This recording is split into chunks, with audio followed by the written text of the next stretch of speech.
We're heading towards a major sovereign debt crisis. Just on the M2 money supply alone, we're talking about $17,000+ per ounce, and that's his prediction over the next 5 years. I'm pleased to welcome back to the show Ryan King, EVP of Capital Markets at Equinox Gold. Ryan was on the show 2 years ago in 2024, right before a major bull rally in gold and silver started to appear. Now, back then, there's been a structural bull market, but nothing of the sort that we've seen in late 2025 and early 2026. We're going to revisit what happened to the gold and silver markets in the past 2 years, and in particular, why gold is behaving the way it is now.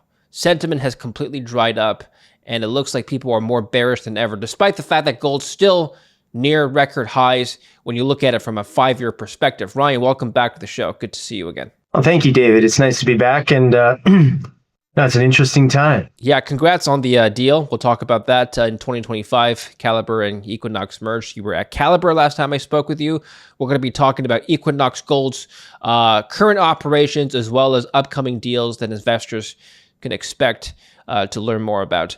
Ryan, what happened with the gold space in the last year? Let's start with that. Well, David, I mean, we saw gold rise to all-time highs against almost every single currency out there. And why is that? I mean, in my opinion, we had a series of events that finally really stacked up against hard assets. And we're seeing that across the board. It isn't just gold.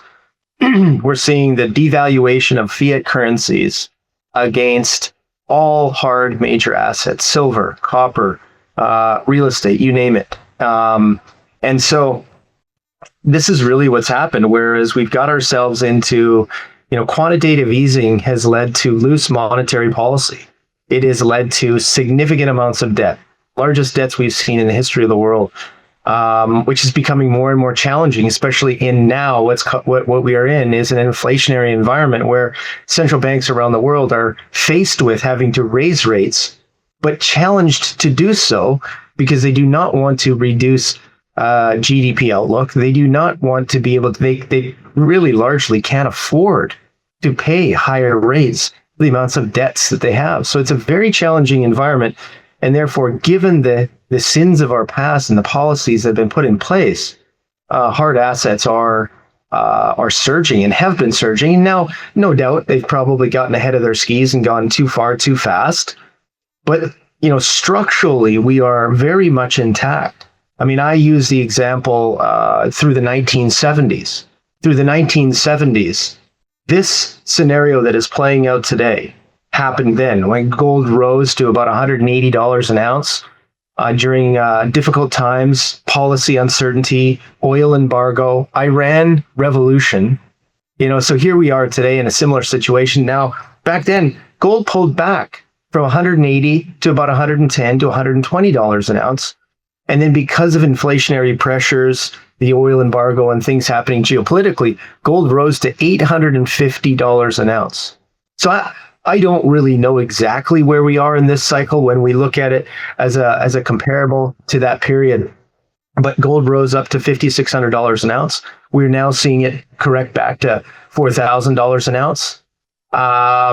And do I think that there's a very likelihood that it could go higher? Absolutely. I mean, well-known investor in the gold space, Pierre Lassonde, has said just on the M2 money supply alone, we're talking about $17,000+ per ounce. And that's his prediction over the next 5 years. This is why gold has been hailed as a crisis asset by many investors. If you take a look at this chart in front of me showing the history of gold, and you gave us a good brief overview of the history of gold already, Ryan, the history has taught us, or shown us, that gold has risen in the past to multi-year highs only once some sort of crisis has manifested. In 2011, there was a European debt crisis. Credit default swaps were blowing out of control in Europe.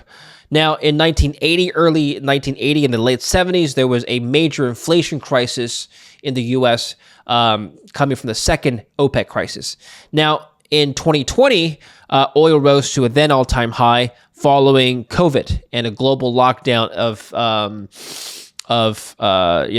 following the pandemic. And then now we have 5,500 gold, which was the top a couple months ago, right at the onset of a major war in the Middle East. I wonder how the economy, though, is reflecting this particular current situation. In all three situations that I mentioned in the past, we've had major economic ramifications from the crisis manifesting, higher inflation in the 80s, and then the debt crisis rolled over, debt blew out of control, and then bonds suffered as a result. In 2020, all markets collapsed because of COVID. What is the, consequence of all these geopolitical and political factors culminating right now, Ryan? Well, if you ask me, it's continuous money printing. It is continuously pushing to keep the economies going when really we should be pausing and going through a period of lower growth. Yet politicians don't want to see that. They want to continue to print, continue to have quantitative easing. And what does that do? That devalues fiat currency against hard assets. And so, in my view, this is what's happening. We're heading towards a major sovereign debt crisis again. I don't know if you follow a gentleman by the name of Martin Armstrong. I don't know the gentleman well. I've seen some of his stuff, but this is exactly what he's saying. He's got a forecasting tool that he's used that he said, "Hey, gold. I believe gold will pull back. But somewhere potentially between $38 and $4,000 an ounce, and then it will continue to rise because of the overarching sovereign debt crisis we have in the world today." It's not just the U.S., you're right. It's also in the U.K., it's also in Europe, it's also in Asia, it's also in Japan, right? And in the U.S., right now, there is a projection by the Congressional Budget Office that the debt to GDP ratio will hit over 120% by 2036. That is going to be higher, Ryan, than the World War II level. In Japan, the fiscal deficit is expected to widen, and spending is expected to double, especially on military spending, and that's completely blown the Japanese yen out of the water. And in Europe, the UK this last quarter has reported that they spent more on social welfare than tax receipts. If you had to explain to somebody at a dinner party why governments around the world are spending so much money and why debt is racking up like never before seen, what would your explanation be? Again, I would echo what I've said before. As a politician, you want to continuously get reelected. So you want to keep the party going as long as you can. You want to get votes. You want to keep the party going as much as possible in order to sustain some level of reasonable GDP and ultimately growth. And that means more debt, and that means printing more capital, printing more money. It's an unfortunate situation that we face ourselves in here, but it is a problem. And at some point in time, reckoning is going to come. What does that reckoning look like? We're paying for it. Is all this debt we're accumulating has to be paid in some form in the future. I wonder what that future will be. We all wonder what that future is going to be. But you know what? Every government continues to push the can down the road. As Ray Dalio says, every empire will go through this situation and eventually fall. There's going to be a timeline when this happens. I don't know what that looks like, but what I do know is that you tend to get more conservative in nature. The United States stock market is the highest in the world right now in terms of valuations.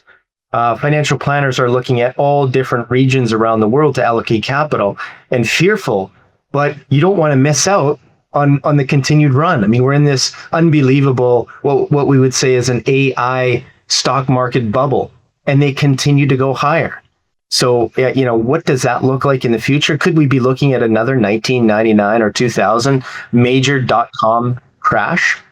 Potentially. Well, let's take a look at where the capital was flowing. That tells us where investors are going and what investors are interested in right now. Investors were interested in gold and gold miners late last year and early this year. That was a talk of town across all media, across all conferences that I've attended. And in a span of a couple of weeks, that had completely evaporated. You work in the mining space. Tell us firsthand what you're seeing on the ground. Why has investor sentiment gone from hot to cold seemingly overnight? I think there's a couple of reasons. The number one reason is, gold rose tremendously fast. And so technically and structurally, we've got to backfill this rise. Nothing goes up in a straight line. Yes, we've corrected this year from 55 down to 4,000, I think is where we're sitting at the moment. What I believe is that, could it go lower than this? Yes. Psychologically, the buyers that were in later are now nervous and or have sold out and said, fool me once, shame on you. Fool me twice, shame on me. And they're going to this situation where we've seen these cycles before, and therefore people are nervous, or large investors and institutions are nervous that I bought the top and it's coming back down like it did in 2011. Remember, it hit $1,900 an ounce, corrected all the way back down to $1,100 an ounce, and then over time rose again. If you look at the long-term picture, this is a great asset. If you're going to be an investor and look at the long-term picture, as many macro investors say, buy a 5 to 15% allocation in gold. Why has it come down so much? I think people are just super nervous that the bull run in gold or hard assets is over. Have mining operations shifted, though, given this shift in sentiment? As I was talking to more people earlier this year, the theme seems to have been earlier this year, more exploration, more drilling, more financing, just more of everything as a bull cycle reached euphoria levels.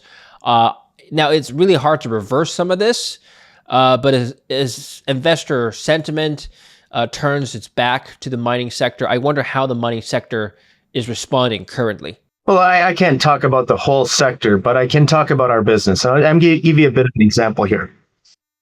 A year ago, Equinox Gold closed a deal to merge with Calibre Mining. And as you stated, right, it was a rising gold price environment. Nobody knows if gold will continue to go higher or it will pause or go lower. We are price takers in this environment, but you have to build your business and manage what you can control. At that time, we closed that deal. We ended up divesting of some smaller assets. We ended up divesting of what in our view, were some assets that were lower quality within our portfolio, where we had to focus management's time to unlock more value. That allowed us to significantly transform our balance sheet. We went from about a net $1.6, $1.7 billion debt position to today we're sitting at net debt of about $400 million prior to this most recent deal with Orla Mining. So we transformed the balance sheet. We optimized the portfolio of operating assets. We guided the market that we were going to be producing 700,000 to 800,000 ounces of gold, and a significant portion of that in Canada. So an exciting transformation that set the stage, but you cannot change your business. You have to really take a conservative approach to running your business. But of course, we have to invest in our assets for the long-term sustainability. That means underground and open pit development. That means investing in new equipment if need be. That means reinvesting in exploration to continue to discover if you can, and extend life of these operations. So, really, businesses have to take those approaches first.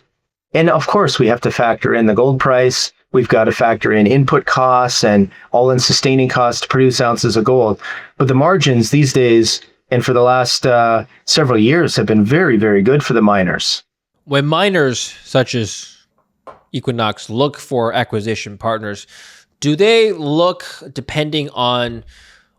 does the acquisition cycle depend on the price cycle? In other words, when prices are high, we see more M&A activity, or do companies operate on a more strategic timeline that's independent of the price? Meaning by year 3, we have to start acquiring assets. By year 7, once our mines start depleting by X%, we have to start acquiring. Yeah. And it doesn't really matter where the price is at that particular point in time. Well, it's a great question, because there's multiple different strategies. And then there are times when companies are forced to make an acquisition because, as you just stated, because they are depleting or have depleted a lot of their reserve life or mine life. In the case of Equinox and Calibre, two companies from a position of strength came together to create a better financial product. And our goal is always share price appreciation, agnostic to the metal price. With the case of Orla Mining and Equinox Gold, again, both companies from a position of strength that had re-rate opportunities within each one of them. And so together we're sharing in that re-rate opportunity and becoming a senior gold producer. This isn't a situation where one company is solving another company's problems. This is both companies coming from a position of strength to unlock more value for our shareholders. And we actually see annual production growth from the combined entity, again, to create a better product. And look, at the end of the day, if we are in a consistent or continual bull market for gold, that will bode even better for our shareholders. Well, give us a sense of the scale of operations for Equinox Gold. It's not just a developer and explorer. There are producing mines. And tell us about the jurisdiction in which it operates and the scale of the operation. Well, first I'll talk about Equinox and then the combined company. As we've announced in May, a very significant merger with Orla Mining. And so Equinox's guidance going into 2026 was 700,000 to 800,000 ounces of gold for the fiscal 2026. A very significant mid-tier gold producer in its own right, with good growth opportunities within the portfolio, some in Mexico, some in the United States, and some growth opportunities in Canada. And now with this merger with Orla Mining, we actually complement the portfolio. So we're not expanding to new jurisdictions. So both companies operate in Canada with growth in the United States and growth opportunities in Mexico. Right? We're not adding jurisdictional complexity.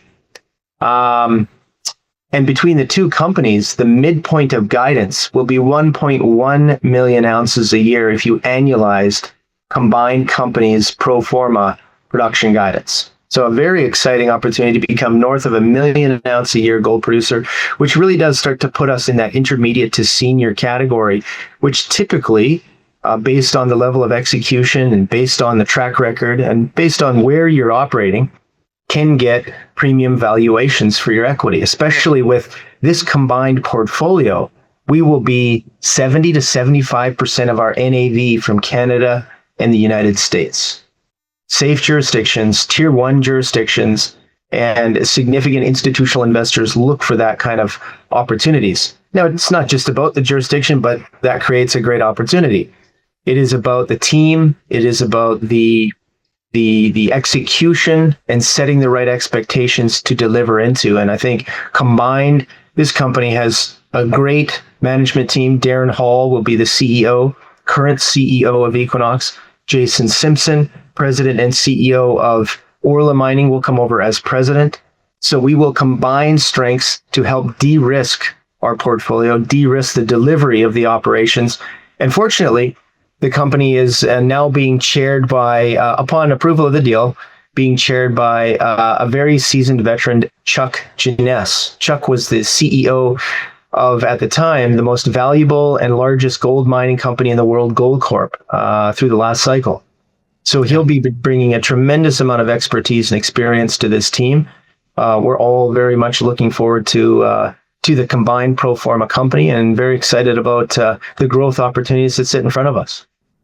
And I guess Equinox adds the operator's expertise to getting the ores out of the ground. Is that it's both, actually. It's both. Okay. Jason is a seasoned operator in himself, as is Darren, but Orla is also an operating entity in itself. So they operate in Canada, they operate in Mexico, with growth opportunities in the United States.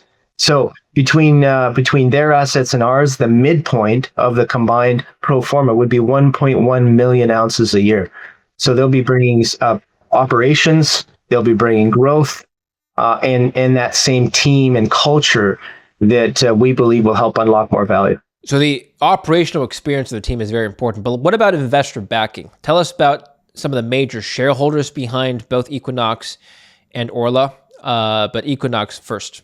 Well, I'm glad you asked the question, David, because whenever you look at a space, you want to know who's invested. If I'm investing in generalist equities, I'll follow Warren Buffett, for example, right? You hear what he does. In this space, You want to follow some of the best mining entrepreneurs or the most successful mining entrepreneurs in the sector, and particularly when it comes to gold. And fortunately, Ross Beatty is a significant backer and founder of Equinox Gold. He will remain as a special advisor and insider to the company, along with management and board.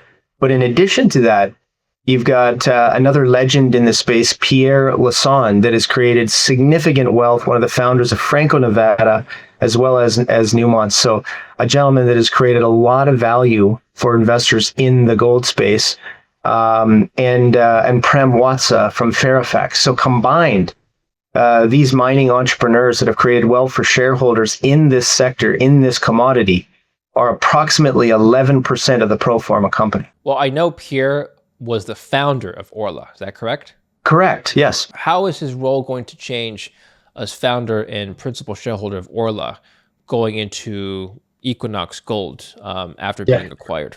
From what I understand, I do not believe it's going to change much. I mean, he's still going to be a very significant shareholder within the company.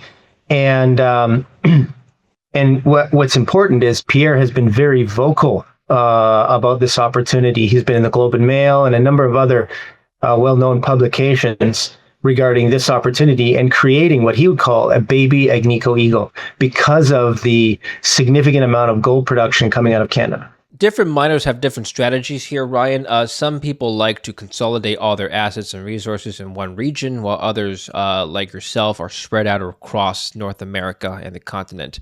Why are you spread out? Wouldn't it be better for synergy and, I guess, more cost efficient if, let's say, you had operating mines concentrated in one location? You could share equipment, infrastructure, and staff. Yeah, it's a valid point. Obviously, those are great opportunities to come across. Hard to do, but great opportunities exist there. Fortunately for us, we will see some benefits in our supply chain and with our personnel because we have 3 operations in Canada now on a pro forma basis. So the Musselwhite mine by Orla, the Greenstone mine, and the Valentine mine, both in Canada, all 3 in Canada. So we will be able to see some benefits of that scale of those jurisdictions. And as I said originally, the nice thing is we're not adding additional jurisdictional complexities, right?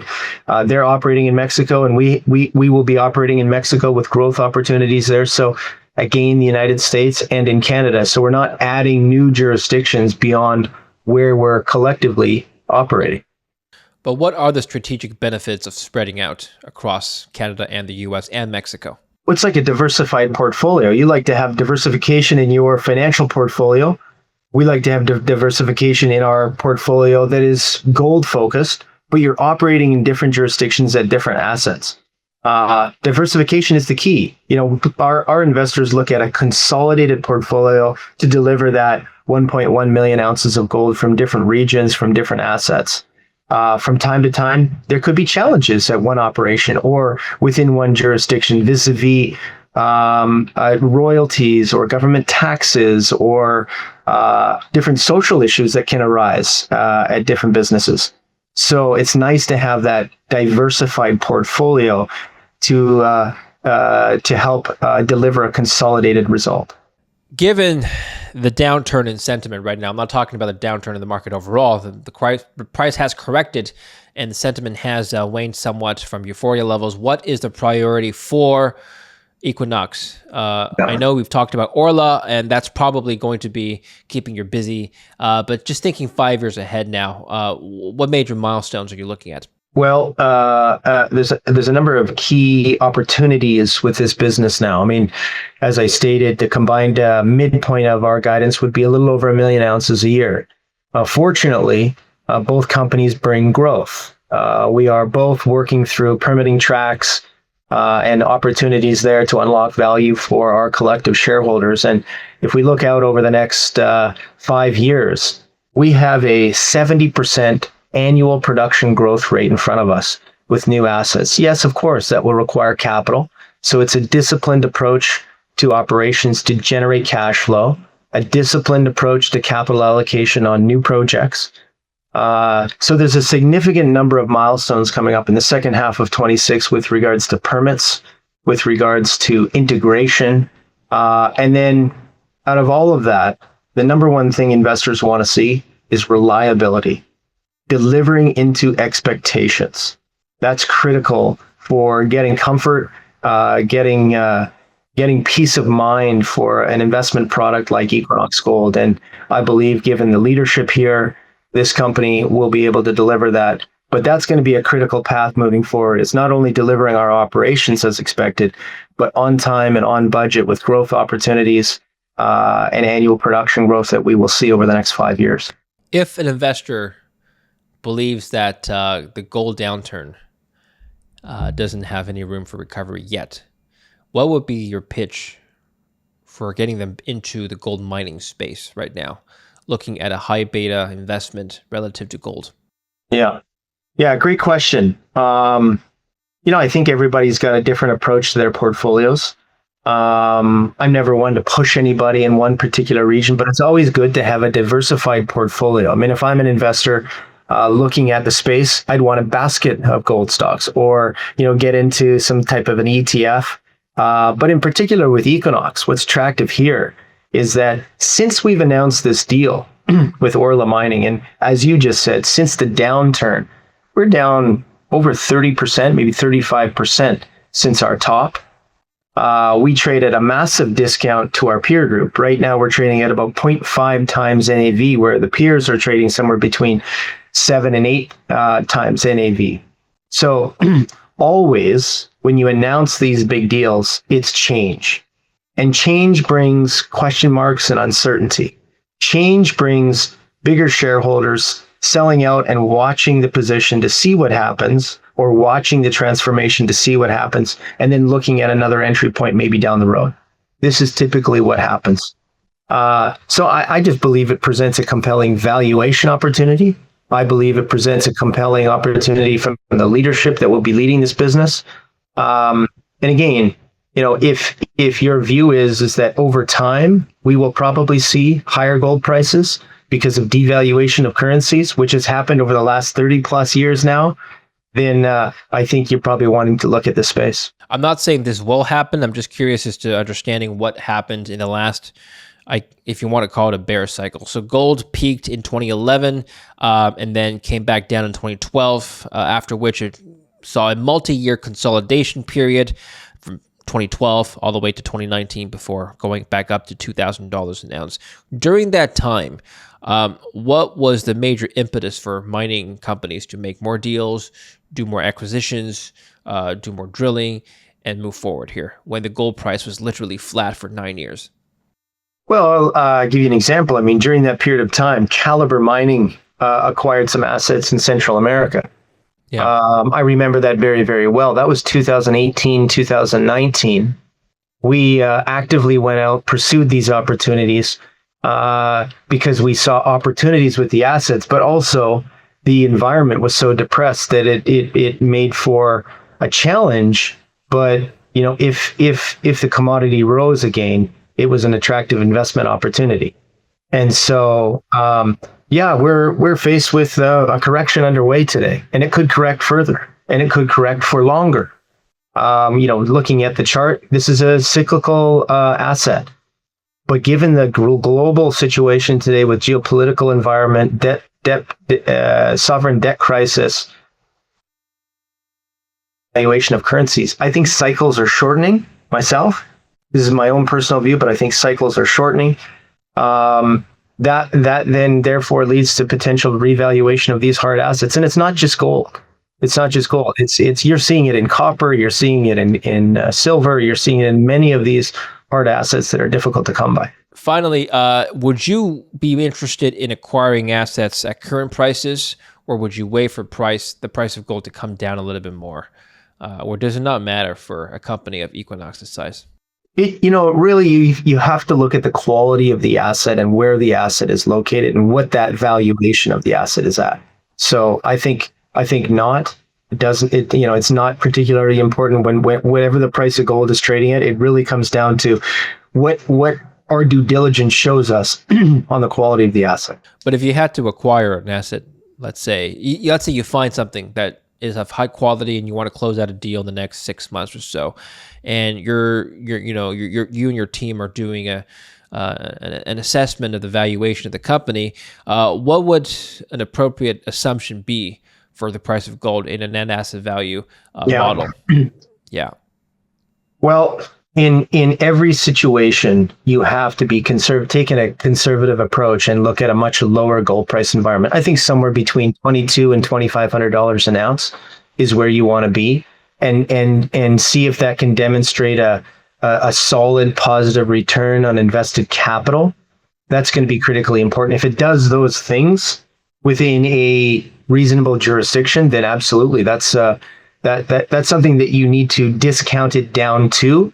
And therefore, if we're in this gold price environment, it's an attractive opportunity. If gold falls $1,000 an ounce, it's still an attractive opportunity. So if a company were to do a PEA, a preliminary economic assessment, is it fair to say that they need to clear at least $2,000? That's the hurdle for a positive ROI, below which if they can't make money at $2,000 an ounce, then it's not economically feasible? There's many things that will go into it. I mean, personally, I have a little bit of a harder time with PEA levels, just because they are preliminary in nature. They don't include enough. There's a lot of times, a lot of geological interpretation needs to go into that. Take, for example, a bankable feasibility study. A lot more work has gone into it. A lot more drilling has gone into it. There's a higher level of comfort around that. You can get more comfortable with a bankable feasibility study than you can, per se, a preliminary economic assessment. That being said, with good engineers and good geologists, you can get comfortable with a PEA level study. Good. Thank you very much. We'd like to learn more about Equinox and follow the news there, especially around Orla. Where can we do that? Easiest place is our website, equinoxgold.com. I mean, we trade under the symbol EQX on the TSX and on the NYSE America. Fortunately, the company trades pretty well. We trade between 5 and 10 million shares on both exchanges a day, so it's quite a liquid stock.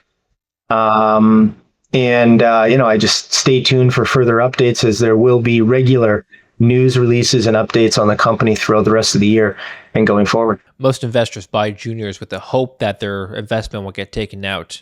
And it's good to finally speak with somebody who's done not just one, but participated in multiple deals over the past 2 to 3 years. So Ryan, just before we go, give us 3 criteria you look for when choosing an acquisition target. You've already mentioned the grade being a very important factor.